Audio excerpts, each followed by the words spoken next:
Not too long ago, I tried to rewatch the 2005 movie Waiting. I remember having a strong connection to this movie. I had worked in restaurants and waited tables starting in high school, through community college, and undergrad.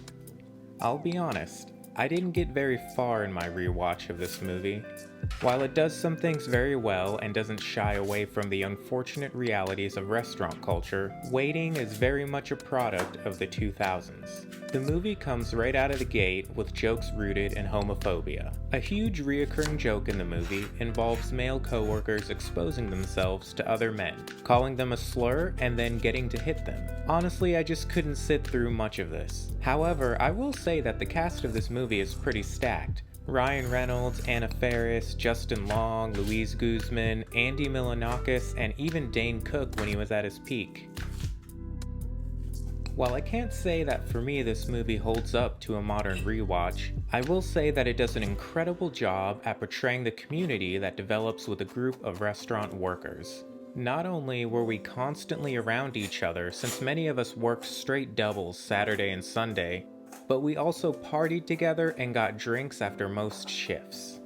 The amount of growth I went through during my time waiting tables at a Carrabba's cannot be stated enough. Being yelled at by an old woman in my first week because her soup came out warm and not hot forced me to grow thicker skin.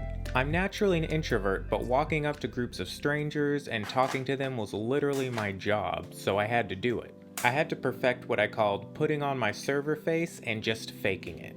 Keeping track of long and constantly changing to-do lists while under extreme pressure, while the other servers and line cooks and managers are all yelling and clanging dishes and glasses around, taught me how to keep calm and just power through what can seem like impossible and overwhelming situations. I even made the mistake of dating a coworker, which was an uncomfortable and awkward situation since we both still had to work together after we broke up. Of course, in true restaurant fashion, the rest of the crew was steeped and invested in the drama. I'm still in contact with and friends with many of the people I met waiting tables more than 10 years later. Many of us were in different stages of our lives and had very different reasons for choosing to work in a restaurant. Many of them have gone on to do some amazing things, and I'm incredibly proud of them.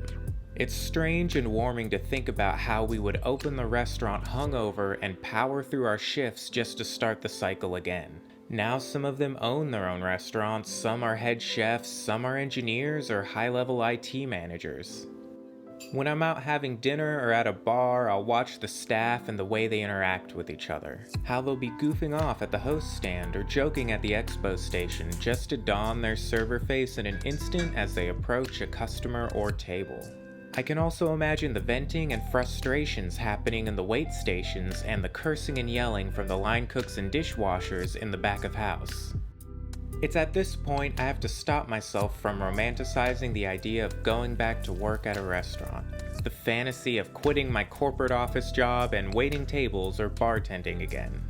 While I wouldn't trade my years working in the restaurant industry for anything, I'm also aware I'm looking back through rose-colored glasses. There were also very difficult days working that job, rough eras of poor management, and working for a chain restaurant brings other difficulties with corporate culture. Anyways, be kind to your servers, bartenders, and the rest of the staff. They're doing their best under stressful circumstances. Don't forget to tip well.